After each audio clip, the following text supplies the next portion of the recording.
तो चलिए लेक्चर 8 की शुरुआत करते हैं, जिसमें हम देखेंगे पार्ट 11 से पार्ट 22, यानी हमारा जो बचा हुआ है इसमें सारा कंप्लीट हो जाएगा। आइए शुरू करते हैं। पार्ट 11 डिस्कस करता है relation between the union and the states.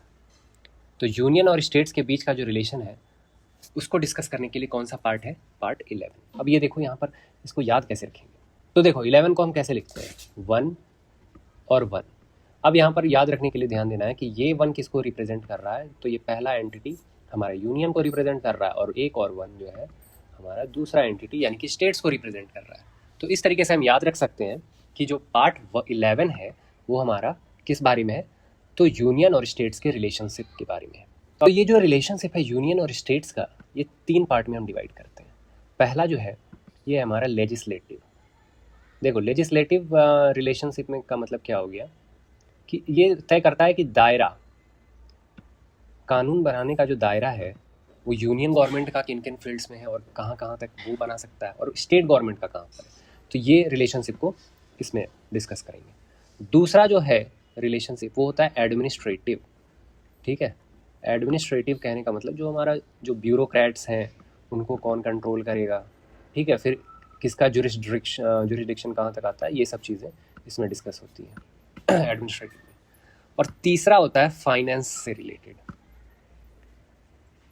जो भी हमारा रेवेन्यू जो आ रहा है वो कौन से फंड में जमा होगा, फिर आपस में कैसे डिस्ट्रीब्यूट होगा, स्टेट और यूनियन के बीच में कौन कहाँ पर टैक्स कलेक्ट कर सकता है कौन नहीं। तो ये 3 तरह का जो है रिलेशनशिप को डिवाइड किया गया। पहला है लेजिस्लेटिव, दूसरा है एडमिनिस्ट्रेटिव और तीसरा है फाइनेंस से रिलेटेड। अब देखते हैं कि इंपॉर्टेंट आर्टिकल कौन कौन सा है। ठीक है, तो यहाँ पर जो सबसे इम्पॉर्टेंट आर्टिकल है वो है 249। ये एग्ज़ाम में कई बार पूछा भी गया है। ये 249 क्या कहता है कि पार्लियामेंट के पास ये पावर देता है, किस चीज़ का पावर, कि जो स्टेट लिस्ट में जो सब्जेक्ट्स मेंशन किए गए हैं उस पर भी ये कानून बना सकता है। ठीक है, तो 249 इसलिए इम्पॉर्टेंट है। लेकिन एक पॉइंट यहाँ पर और ध्यान देना है जो यहाँ पर लिखा नहीं है, कि अगर 249 आर्टिकल के तहत किसी भी स्टेट लिस्ट में जो मेंशन किया है सब्जेक्ट उस पर अगर मुझे कानून बनाना है तो सबसे पहले ये कहाँ से इनिशिएट होना चाहिए? तो ये इनिशिएट होगा राज्यसभा से। ठीक है, यानी कि राज्यसभा के पास यहाँ पर लोकसभा से ज़्यादा पावर है इस मैटर में, अगर वो स्टेट लिस्ट के बारे में कोई भी लॉ फ्रेम करना है तो यहाँ पर राज्यसभा से ही इनिशिएट हो सकता है ये चीज़। तो ये दोनों क्वेश्चन आया हुआ है, ध्यान रखेंगे। अब इसको याद कैसे करेंगे ये 249? तो देखो पबजी जो लोग खेलते होंगे उन्हें पता होगा कि पबजी में एक मशीन गन आती है M249। ठीक है, तो इस आर्टिकल के आगे M लगा दो, तो M249 जो मशीन गन आती है उससे हम ध्यान में रख सकते हैं कि ये 249 नंबर आर्टिकल जो है काफ़ी इंपॉर्टेंट है। तो ठीक है, आगे बढ़ते हैं।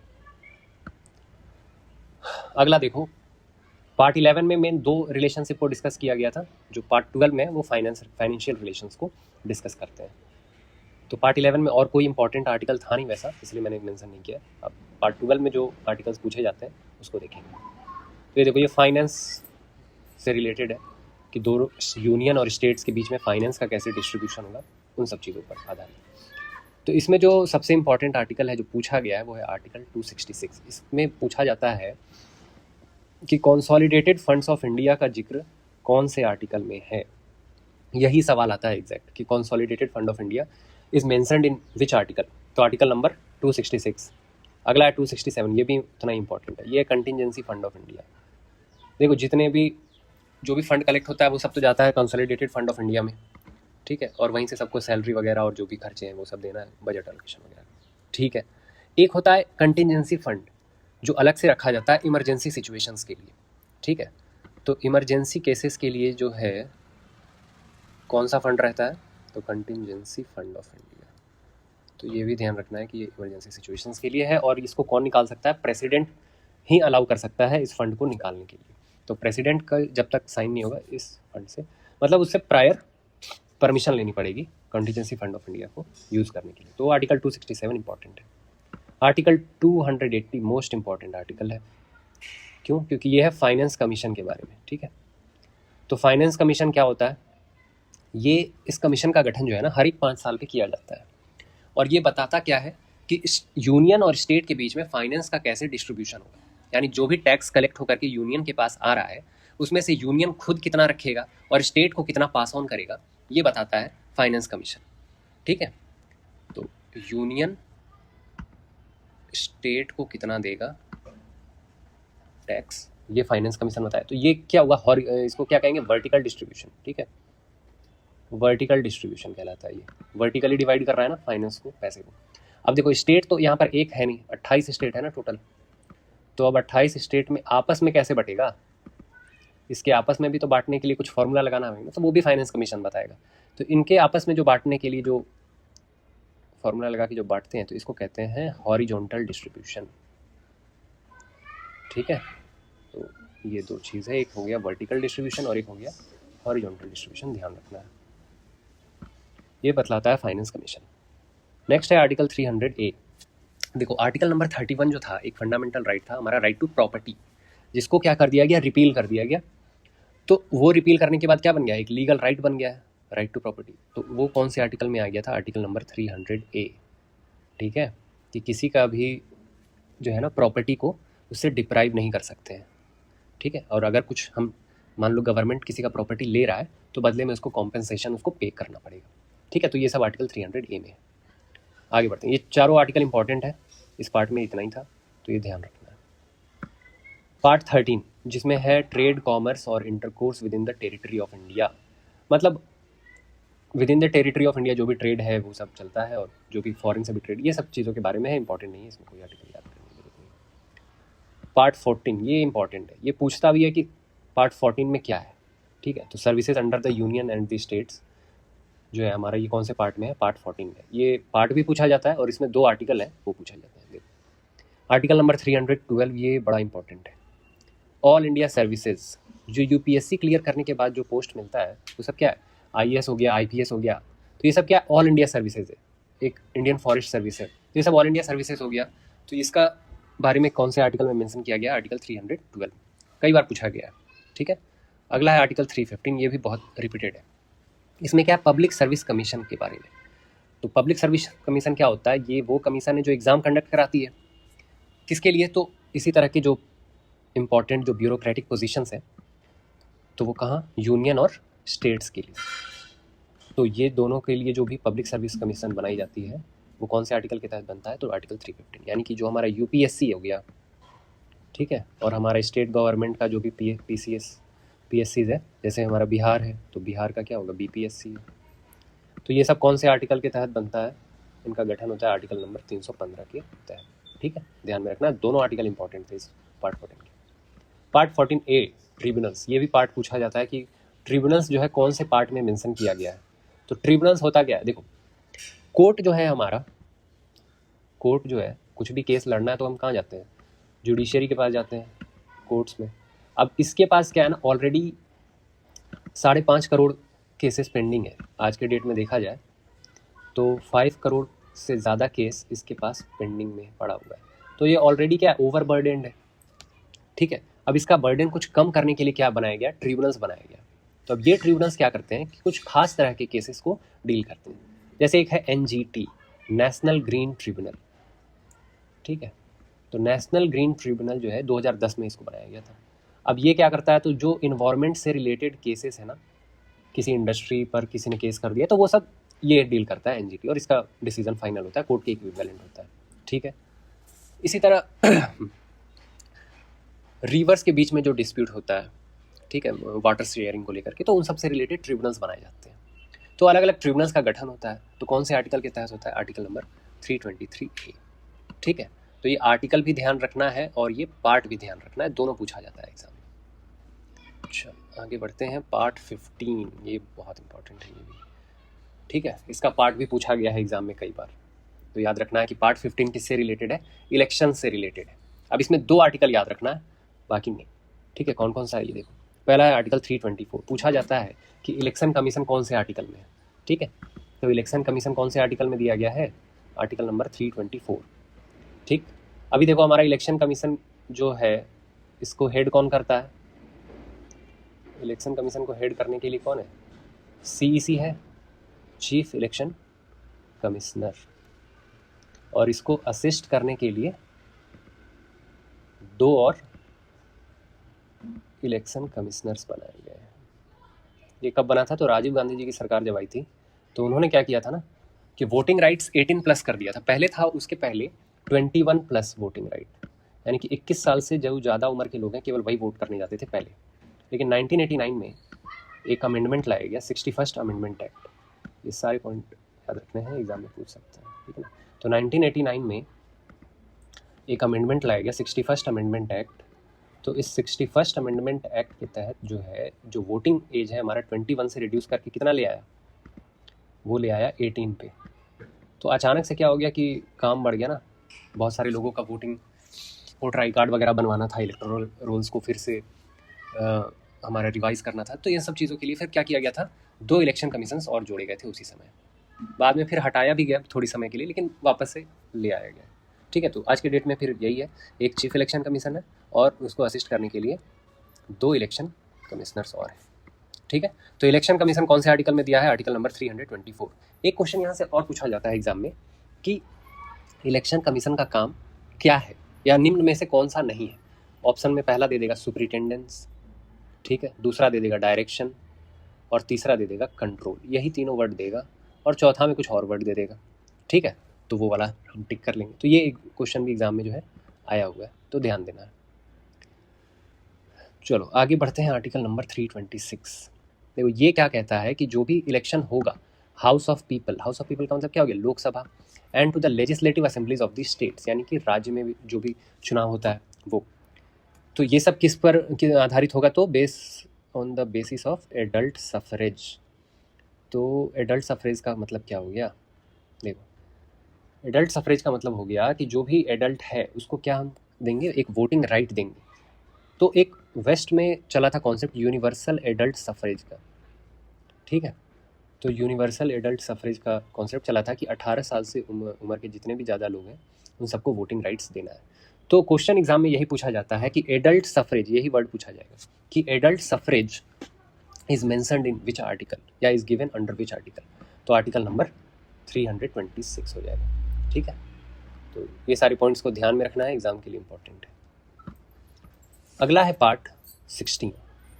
पार्ट 16 में है special provision related to certain classes. कुछ लोगों के लिए, कुछ सर्टेन क्लास के लोगों के लिए कुछ स्पेशल प्रोविजंस दिए गए हैं इसमें, ठीक है। पार्ट तो पूछा नहीं है कभी, आर्टिकल इसमें 4 पूछे गए हैं, 4-5, वो देखते हैं। देखो आर्टिकल 330, जो SC ST के लिए जो सीट्स रिजर्व किए गए हैं ना, कहाँ पर? लोकसभा में, वो कौन से आर्टिकल में दिया गया है? आर्टिकल 330 में। तो ये पूछा जाता है कि जो reservation of seats for SC ST in the Lok Sabha is given under which article, ठीक है। तो 330 ध्यान में रखेंगे। और वही लोकसभा में एंग्लो इंडियन कम्युनिटी के लिए जो सीट्स रिजर्व किए गए थे 2, उसको भी कौन से आर्टिकल में दिया है? तो 331। हालांकि अभी ये क्या है, ये 2 सीट जो था इसको हटा दिया गया है। तो अब टोटल हमारे 543 MPs ही हमारे लोकसभा में रहे, नहीं तो पहले 543 + 2 हुआ करता था, ये एंग्लो इंडियन वाला। तो ये एंग्लो इंडियन वाला जो अभी बीजेपी सरकार जो चल रही है इसने बंद करा दिया है, ठीक है। अगला इंपॉर्टेंट है 332। तो इसमें क्या है कि SC ST के लिए फिर से सीट रिजर्व करना है, तो कहाँ इस बार? लेजिस्लेटिव असेंबलीज में, ठीक है। ये दिया गया है आर्टिकल नंबर 332। उसी तरह फिर से एंग्लो इंडियन कम्युनिटी का सीट रिजर्व करना है कहाँ पर? स्टेट्स में, ये 333 में। तो ज़्यादा इंपॉर्टेंट है हमारे लिए 330 और 332, ये दोनों पूछा है एग्जाम में, इसलिए ध्यान में रखना है इसको, ठीक है। आगे बढ़ते हैं। अब देखो पार्ट 16 में ही 3 आर्टिकल और है जो बहुत इंपॉर्टेंट है। नेशनल कमीशन फॉर SCs, ये दे रखा है आर्टिकल 338 में। देखो जो SCs हैं उसी तरह STs हैं और बैकवर्ड क्लासेस, इन तीनों पर क्या है कि कुछ भी किसी भी तरह का केस चल रहा है जो इन पर कास्ट बेसिस डिस्क्रिमिनेशन वगैरह चल रहा है, तो इससे रिलेटेड जो भी कोर्ट केसेस होंगे ना, या जो भी केसेस हैं उनकी केस स्टडीज़ करने के लिए एक कमीशन बनाई गई है। तो वो कौन सी कमीशन है? तो नेशनल कमीशन फॉर SCs के लिए, STs के लिए national commission for STs 338A में, और 338B जोड़ा गया है बैकवर्ड क्लासेस के लिए। तो ये जो है ना 338B पूछ सकता है एग्जाम में, क्योंकि ये रिसेंटली जोड़ा गया है 102, ठीक है, 102वां अमेंडमेंट एक्ट करके इसको जोड़ा गया है 338B को, इसलिए ये तीनों आर्टिकल इंपॉर्टेंट है और ध्यान में रखना है। बाकी देखो अमेंडमेंट पर एक मैं अलग से लेक्चर डालूंगा जिसमें सारे इंपॉर्टेंट अमेंडमेंट्स को कवर करेंगे, यहाँ पे केवल आर्टिकल पे फोकस करते हैं, ठीक है। पार्ट 17 ये है ऑफिशियल लैंग्वेजेस के बारे में। तो देखो ऑफिशियल लैंग्वेज कौन सा यूज़ करना है पार्लियामेंट में, इसके अलावा जो हमारा जो ऑफिशियल वर्क्स होता है उन सब चीज़ों के लिए, तो कौन सा ऑफिशियल लैंग्वेज यूज़ होगा, वो कौन से आर्टिकल डिस्कस करता है, तो पार्ट 17 डिस्कस करता है। ठीक है, तो इसमें जो इम्पोर्टेंट आर्टिकल हमें याद करना है वो है आर्टिकल नंबर 343। एग्ज़ाम में कई बार पूछा है, तो VVI लगा लो इसको। ठीक है, इसमें क्या है, official language of the union, यानी कि जो हमारा सेंट्रल गवर्नमेंट है, जो हमारा यूनियन है, उसका जो ऑफिशियल लैंग्वेज है वो क्या होगा, तो ऑफिशियल लैंग्वेज होगा हमारा देवनागरी स्क्रिप्ट में हिंदी। ठीक है, तो हिंदी हमारा ऑफिशियल लैंग्वेज दिया गया, लेकिन हम देखते हैं कि यार सारा काम तो अंग्रेजी में भी होता है। तो दरअसल क्या था कि जब भारत आज़ाद हुआ ना, तो उस समय तक सारा काम इंग्लिश में होता रहा था, तो तुरंत हिंदी में स्विच करना पॉसिबल था नहीं। तो इंग्लिश को 15 साल का छूट दिया गया कि 15 साल तक इंग्लिश भी एज ऑफिशियल लैंग्वेज चलेगा, जिसको बाद में फिर हम डिसकंटिन्यू कर देंगे। बट फिर क्या था कि पार्लियामेंट में वोटिंग होता, बट उस वोटिंग में कभी इस चीज़ को नहीं एक्सेप्ट किया गया कि इंग्लिश को ड्रॉप करना है, इसलिए इंग्लिश कंटिन्यूड रहा आज की डेट तक। ठीक है, बट ऐसे ऑफिशियल लैंग्वेज हमारा क्या दे रखा है, तो हिंदी दे रखा है, और वो भी देवनागरी स्क्रिप्ट में। लेकिन अच्छा, देवनागरी स्क्रिप्ट में तो हिंदी है, लेकिन एक चीज़ और ध्यान देंगे कि जो नंबर्स हम लिखते हैं ना,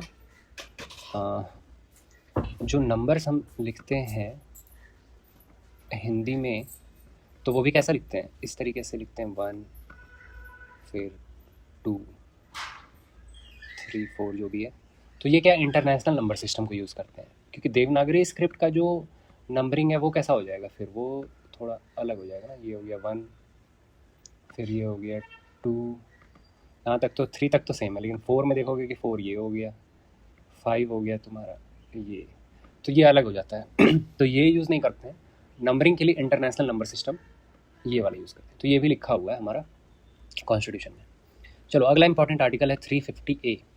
इसमें क्या कहा गया है कि जो प्राइमरी स्टेज पर जो शिक्षा प्रदान की जाएगी, यानी कि क्लास 1 to 5, तो उन बच्चों को जो भी इंस्ट्रक्शन देना है वो किस में दिया जाएगा, तो मदर टंग में दिया जाएगा। ठीक है, छोटे बच्चे को मदर टंग में पढ़ाना है प्राइमरी स्टेज में। नेक्स्ट क्या है 350B, एक स्पेशल ऑफिसर तैनात किया जाता है लिंग्विस्टिक माइनॉरिटीज़ के लिए। ठीक है, जो लिंग्विस्टिक माइनॉरिटीज़ है, यानी कि लैंग्वेज के बेसिस पर जो माइनॉरिटीज़ हैं उनके साथ कोई भेदभाव ना हो, कोई डिस्क्रिमिनेशन ना हो, उसके लिए ये 350B आर्टिकल लाया गया। ठीक है, 351 देखो ये भी इम्पॉर्टेंट है, क्यों, क्योंकि इसमें कहा गया है कि हिंदी लैंग्वेज के डेवलपमेंट के लिए जो है भारत सरकार को काम करना है कि हिंदी का विकास हो और धीरे धीरे हिंदी जो है as a national language develop हो जाए। ठीक है, तो चूँकि ये नेशनल लैंग्वेज है नहीं, बट एक डिबेट चलता रहता है आजकल, कई बार न्यूज़ में आ जाता है, इसलिए ये आर्टिकल इंपॉर्टेंट हो जाता है हमारे लिए, आर्टिकल 351।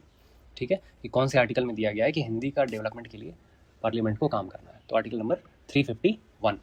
ओके, चलो most important part of the constitution, that is part 18।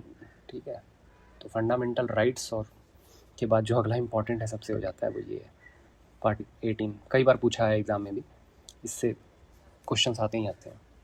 देखो, तो इमरजेंसी प्रोविजंस है इसमें। तो इमरजेंसी जो है वो 3 तरह का लगता है। ठीक है, इमरजेंसी कितने टाइप का होता है, तो 3 टाइप के इमरजेंसी होते हैं। पहला जो है नेशनल इमरजेंसी होता है।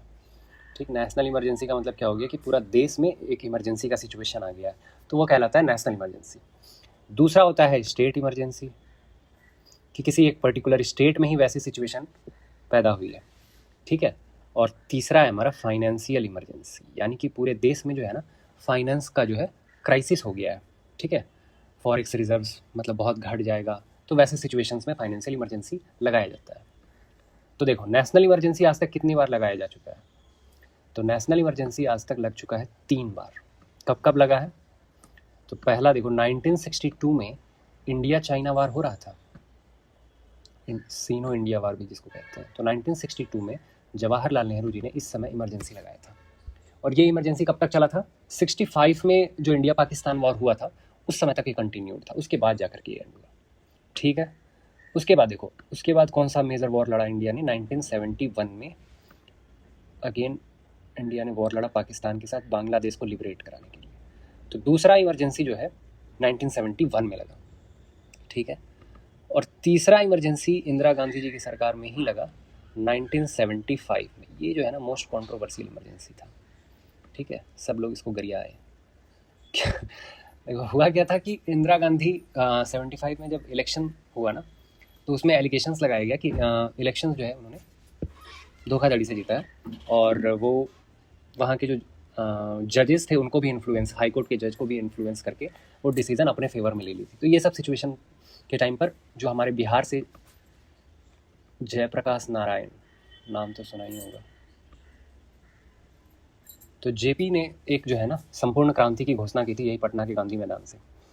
तो ये 1975 से 77 तक एक इमरजेंसी वाला दौर था, जो कि चला किसकी वजह से, मतलब क्या रीज़न लेकर के। देखो अब नेशनल इमरजेंसी भी लगाने का 3 रीजन पर ही लगा सकते हो, 3 बेसिस पर। इन तीनों बेसिस के अलावा कोई और आधार नहीं है जिसके आधार पर आप नेशनल इमरजेंसी लगा सकते हो। वो हम देखते हैं। पहले ये चीज़ हमने देख लिया क्या अभी तक कि इमरजेंसी प्रोविजंस कितने तरह के हैं। तो इमरजेंसी प्रोविजंस है टोटल 3 तरह का, ठीक है। उसके बाद कौन कौन सा है, तो पहला है हमारा नेशनल इमरजेंसी, दूसरा स्टेट इमरजेंसी और तीसरा फाइनेंशियल इमरजेंसी। नेशनल इमरजेंसी अभी तक 3 बार लग चुका है, स्टेट इमरजेंसी कई स्टेट्स में लग चुके हैं अलग अलग बार, ठीक है। फाइनेंशियल इमरजेंसी जो है हमारा आज तक एक भी बार नहीं लगा है, ठीक है, 0। कोरोना के टाइम पर हमारा जो फॉरेक्स रिजर्व था वो काफ़ी कम हो गया था, उस समय चांसेस था लगने का, बट उस समय भी लगा नहीं, ठीक है। तो नेशनल इमरजेंसी 3 बार कब कब लगा, 62 इंडोसिनो वार, 71 इंडिया पाक वॉर और 75, ठीक। अब नेशनल इमरजेंसी किस बेसिस पर लगता है, आओ जरा इसको हम लोग समझते हैं। ये सब हटा दूं पहले मैं। देखो नेशनल इमरजेंसी के लिए ये 3 कंडीशन, या तो वॉर चल रहा हो तो उस बेसिस पर लगा सकते हैं, या फिर कोई एक्सटर्नल अग्रेशन हो। एक्सटर्नल अग्रेशन का मतलब क्या हो गया कि कोई फॉरेन कंट्री जो है वो कुछ इस तरीके से एक्ट कर रही है कि फ्यूचर में वॉर होने वाला हो, ठीक है, बॉर्डर एरियाज में कुछ इस तरीके की एक्टिविटीज़ देखने को मिल रही है, तो उसको कहेंगे एक्सटर्नल अग्रेशन, ठीक है। तो उस केस में भी हम इमरजेंसी लगा सकते हैं। तो एक तरह का प्रिम्पटिव मेजर हो गया अपने आप को अटैक के पहले अलर्ट करने का। तीसरा जो था रीज़न मेंशन किया हुआ था वो था इंटरनल डिस्टर्बेंस, यानी कि जो देश के भीतर है अगर आंतरिक कुछ ऐसी गड़बड़ या गतिविधि चल रही है जिसकी वजह से भी लगा सकते हैं। तो ये यहाँ पर एम्बिग्विटी था, मतलब ये क्लियरली मेंशन नहीं किया गया था कि इंटरनल डिस्टर्बेंस का मतलब क्या है और किस एग्जैक्टली किस बेसिस पर हम लगा सकते हैं। तो इंदिरा गांधी ने इसी का फ़ायदा उठाया, और 75 में जब उन्होंने देखा कि जो देश का पूरा माहौल है संपूर्ण क्रांति से उनके अगेंस्ट बनी हुई है, तो उन्होंने क्या किया, इंटरनल डिस्टर्बेंस को यूज़ करके नेशनल इमरजेंसी ठोक दिया, जो कि 75 से 77 तक चलता है, ठीक है। तो इस दौरान क्या है ना, बहुत सारी एक एनआरकी वाला सिस्टम देखने को मिला, काफ़ी कड़े तरीके से प्रदर्शनकारियों को ट्रीट किया गया, लाठी डंडा लाठीचार्ज वगैरह काफ़ी ज़्यादा देखने को मिली। तो इन फ्यूचर ये चीज़ रिपीट ना हो इसलिए इस वर्ड को काट करके इसके जगह क्या इंसर्ट किया गया है, आर्म्ड रिबेलियन। यानी कि अगर हथियार बंद तरीके से अगर कोई जो है जनता सरकार के खिलाफ हो जाती है तब जाकर के आप नेशनल इमरजेंसी लगा सकते। तो इस वर्ड को कब इंट्रोड्यूस किया गया, तो देखो 44th अमेंडमेंट एक्ट, ये क्वेश्चन भी पूछा जाता है कि आर्म्ड रिबेलियन जो वर्ड है ये कौन से अमेंडमेंट से इंट्रोड्यूस किया गया। तो 44th अमेंडमेंट एक्ट लाया गया था, कब लाया गया था ये, 1978 में। यानी कि इमरजेंसी जब ख़त्म हुआ तो नई सरकार जो चुन करके आई ना, जो कि जनता गवर्नमेंट थी, तो जनता गवर्नमेंट ने 44th अमेंडमेंट एक्ट लाया, और इसमें इंदिरा गांधी की बहुत सारी जो चेंजेस की थी उन्होंने, या जो मिसयूज़ किया था कॉन्स्टिट्यूशन को, उसको ठीक करने के लिए अमेंडमेंट्स लाए। तो 44th अमेंडमेंट एक उसी में से ये आर्म्ड रिबेलियन वर्ड लाना एक उसी में से एक था, ठीक है। तो आज के डेट में किन 3 बेसिस पर हम नेशनल इमरजेंसी को डिक्लेयर कर सकते हैं, तो पहला हो गया वॉर, दूसरा हो गया एक्सटर्नल अग्रेशन, और तीसरा हो गया आर्म्ड रिबेलियन, ठीक है, कोई कन्फ्यूज़न नहीं। उसके बाद 355 भी एग्ज़ाम में कई बार पूछा है। इसमें क्या कहता है कि ये यूनियन का ड्यूटी है क्या, कि स्टेट्स को प्रोटेक्ट करे वो एक्सटर्नल अग्रेशन और इंटरनल डिस्टर्बेंसेस के केस में। यानी कि स्टेट में अगर कुछ भी दिक्कत आ रही है, या अगर कोई फॉरेन कंट्रीज बॉर्डरिंग स्टेट पर कुछ हमला करने वाला है, या कुछ भी इस तरह का इंटरनल डिस्टर्बेंस वाला सिचुएशन बना हुआ है, तो ये किसकी ड्यूटी है, प्रोटेक्ट करने की उसे, तो ये हमारा यूनियन का ड्यूटी है। तो ये कौन से आर्टिकल में है, 355। 356 इसको भी कर लो VVI। स्टेट इमरजेंसी, इसी को कहते हैं प्रेसिडेंट रूल भी, ठीक है। जो प्रेसिडेंट रूल लगता है वो इसी आर्टिकल के तहत लगता है। इसमें क्या होता है कि स्टेट जो मशीनरी है, जो स्टेट गवर्नमेंट है, वो अगर फेल हो जाए एडमिनिस्टर करने के लिए प्रॉपर तरीके से, तो उस केस में गवर्नर जो है वो लिख करके भेजता है प्रेसिडेंट को कि भैया यहाँ पर काम सही से नहीं चल रहा है, प्रेसिडेंट रूल लगाने की आवश्यकता है, तो फिर प्रेसिडेंट रूल लगता है। लेकिन ज़रूरी नहीं कि गवर्नर भेजे तभी लगेगा।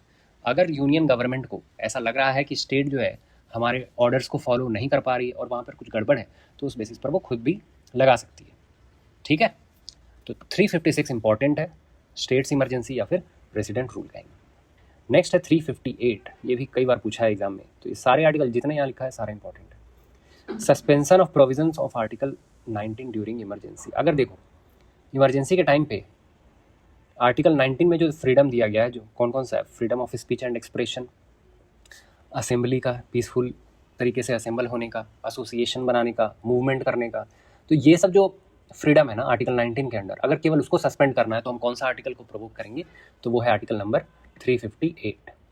अब अगर मेरे को सारे फंडामेंटल राइट्स को ख़त्म करना है इमरजेंसी के दौरान, ठीक है, इतनी ज़्यादा ऐसी सिचुएशन बनी हुई है, तो फिर हम आर्टिकल नंबर 359 को प्रोवोक करेंगे और इसके थ्रू सारे फंडामेंटल राइट्स जो है पार्ट 3 में दिए गए वो सब क्या हो जाएगा, सस्पेंड हो जाएगा। बट यहाँ पर एक्सेप्शन क्या रहेगा, एक्सेप्शन है आर्टिकल 20 एंड आर्टिकल 21। 20 में क्या था कि किसी को भी कन्विक्ट करार देने का से रिलेटेड था कि किसी को भी आप कन्विक्ट कब करार दे सकते हो, तो वो। और 21 में क्या था, तो right to life and personal liberty. तो ये दोनों आर्टिकल को छोड़ करके बाकी सारे आर्टिकल जो है हमारे, बाकी सारे फंडामेंटल राइट्स जो है वो छीन लिए जाएंगे उस दौरान, इमरजेंसी के दौरान। तो ये आर्टिकल 359 में मेंशन है।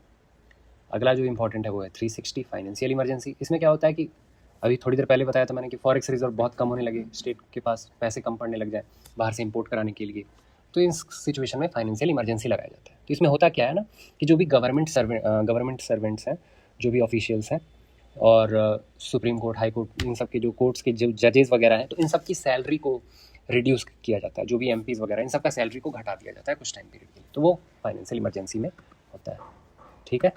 तो ये 3 तरह का इमरजेंसी था जो कि हमने पढ़ा यहाँ पर, और तीनों से क्या क्वेश्चन बनते हैं ये भी देख लिए। चलो आगे बढ़ते हैं पार्ट 19। देखो पार्ट 19 इंपॉर्टेंट नहीं है उसमें कुछ भी, इसलिए छोड़ दिया है। पार्ट 20 जो है ये है बहुत इंपॉर्टेंट, ये पूछता है पार्ट बी और ये आर्टिकल नंबर 368 भी।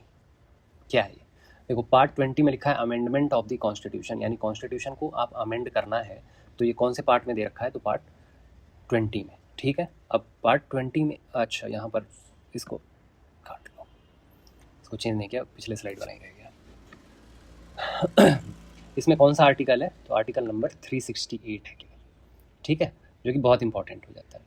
ये पावर देता है पार्लियामेंट को कि कॉन्स्टिट्यूशन के किसी भी पार्ट को आप क्या कर सकते हो, अमेंड कर सकते हो ज़रूरत के हिसाब से। अब देखो संविधान जब बना था 1949 में, ठीक है, अब उस समय के हिसाब से संविधान बना, अब उस समय ही अब सब कुछ नहीं जान सकते ना कि फ्यूचर में क्या क्या चीज़ें आने वाली हैं, तो एक स्कोप दिया उन्होंने कि फ्यूचर में अपने समय के हिसाब से कुछ भी चेंजेस अगर करना होगा तो फिर आप इस आर्टिकल के तहत कॉन्स्टिट्यूशन में चेंजेस कर सकते हो, ठीक है।